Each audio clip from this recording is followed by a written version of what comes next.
the Aerial Phenomenal Research Organization, which is a worldwide organization which handles reports from all over the world by people who have sighted, professionals, scientists, physicists? Yes, we have representation in 50 different countries, and at the moment we aren't getting much from overseas because I guess there's so much activity in the States. It's sort of obscured what may be happening elsewhere for the time being.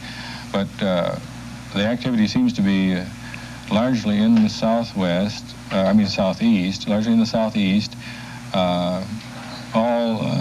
mostly all east of the Mississippi at the time. And I can just give an idea of what is happening. In Mississippi also, we have a case involving the so-called angel's hair, where UFOs were seen at a sort of a high altitude, and filmy silvery substance came floating down to Earth.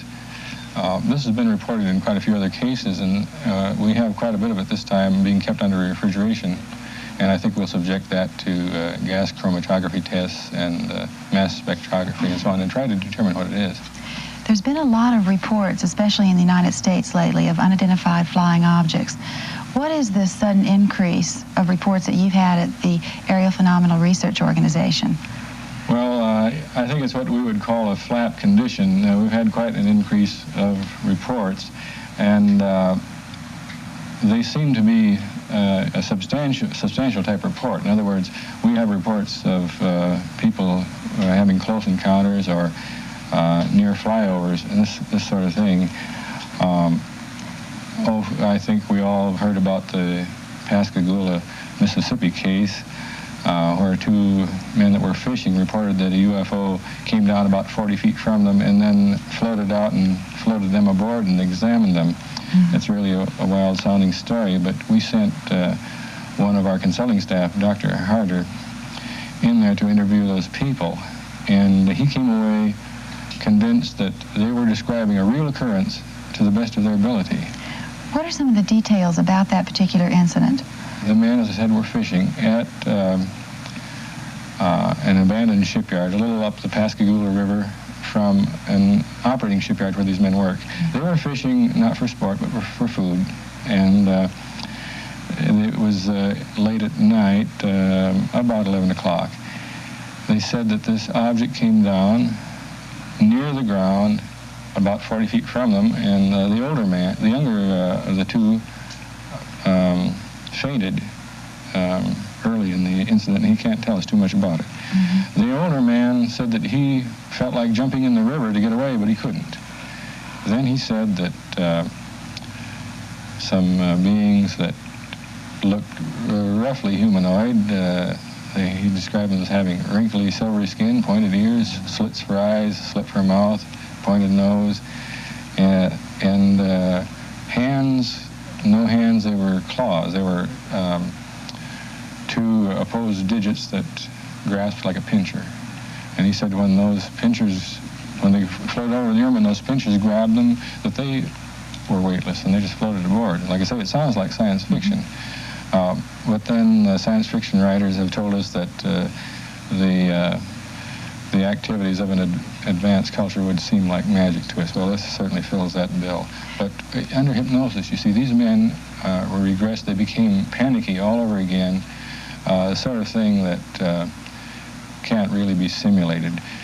And I think one of the deputies there stated it quite well in folksy terms. He said, if it wasn't a real thing, then those guys ought to be in Hollywood. He says, they couldn't be that excited without something happening. One of our consultants has brought up the idea that mankind is just on the verge of becoming a highly technical society, and that this is probably the most dangerous area in man's development. He thinks it's a threshold that's very difficult to cross, the likelihood being that an intelligent race reaching this stage of advancement might destroy itself, thinking specifically the atomic bomb and things of that sort. He thinks that to a visiting species that has passed that stage, that this would be a very interesting stage in the development of a planet to watch, and they might be here observing for that reason. Well, in our past recorded history about UFOs, it's been said that there's been times where these beings have contacted certain leaders of certain nations and have warned them about our particular development in technology and the negative use of nuclear weapons and this type of thing. Do you think that perhaps they're returning for any purposes like this with these recent sightings and landings? Well, I think that these stories of contact are always open to question. They usually appear in scriptural material and very seldom have any historical backing that you're able to trace. I would rule out that possibility, but I would say that evidence up to this time indicates that they're here for their purposes and not for ours. I have noticed that there has been sort of a groundswell of interest over the years that's progressed very slowly, but I think that now we're confronted with a situation where the government credibility is a very low ebb. And people are discounting the previous government studies that have said there's really nothing to this. And also, the situation on the Earth is such that I think people are glad to entertain the idea that this may not be the best there is. It's sort of a diversionary thing in these troubled times, I guess. One of the most interesting aspects of the UFO syndrome is the recurrence of reports of abductions of Earthlings by aliens from outer space. One of the oldest organizations involved in an investigation of abductions is the Aerial Phenomena Research Organization, headquartered in Tucson, Arizona. We interviewed its co-founder, Mr. Jim Lorenzen. Scientific consultant staff and investigators around the world. We collect reports from all around the world, and we analyze these reports and make some judgments as to their merit. And we accumulate a library which is available to scientists to study. This is a job that has not been undertaken by anyone else. We feel it's a need that really needs to be fulfilled. Travis Walton was in the National Forest in central Arizona in company of 6 other people. They saw at close hand an unidentified flying object. Travis approached it and was struck by a beam of some kind which knocked him down. The other people fled the scene. When they saw some lighted object apparently leave the scene, they came back to look for Travis, but they didn't find Travis. Travis showed up 5 days later at a different location, and he told of having been held aboard some craft by strange aliens. That's the essence of the story. It was quite a difficult one to investigate. When Travis first appeared after this experience, he was in bad physical shape, and our first approach there was to get him to some medical doctors. The witnesses in the Travis Walton case were subjected to polygraph tests because they were suspected of having done away with Travis, and the test took place 5 days after the incident.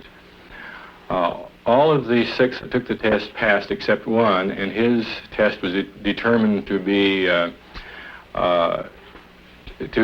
just no test because he couldn't calm down even in answering his own name. He was upset about the idea that he might have done something to Travis. But all these men passed the test that they had seen an object. Travis was subjected to the first test 10 days after his disappearance, and that test was poorly administered, and it was done under bad circumstances, and he failed it.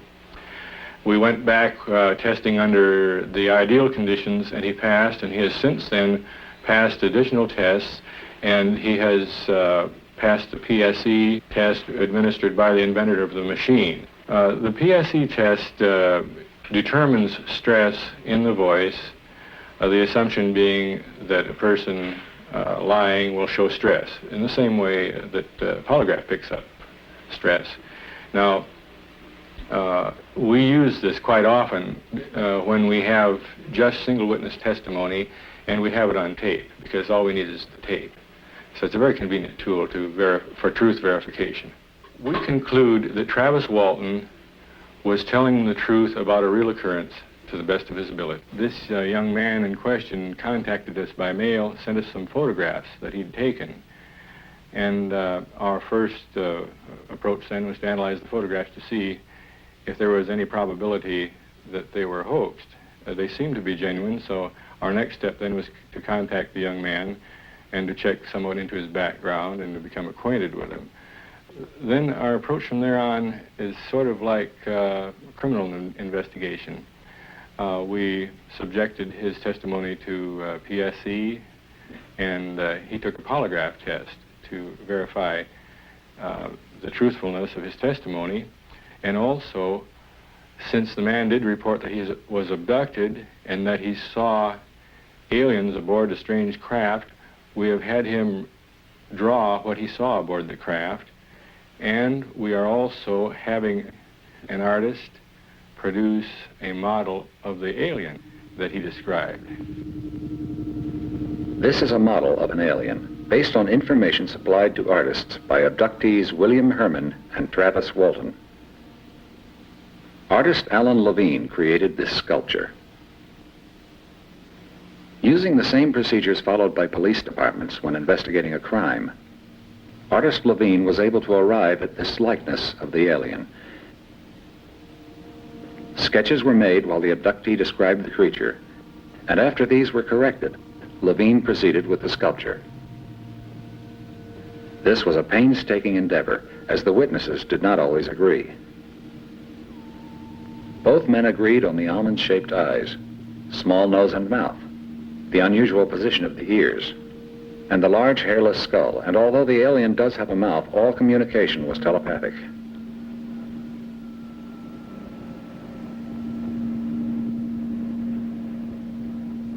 We try not to coach the witnesses in any manner by facial expression, because we find, for instance, that quite often the subject of some kind of an encounter is looking to us for answers and is trying to please us. So we have to avoid that part in order to get an objective report.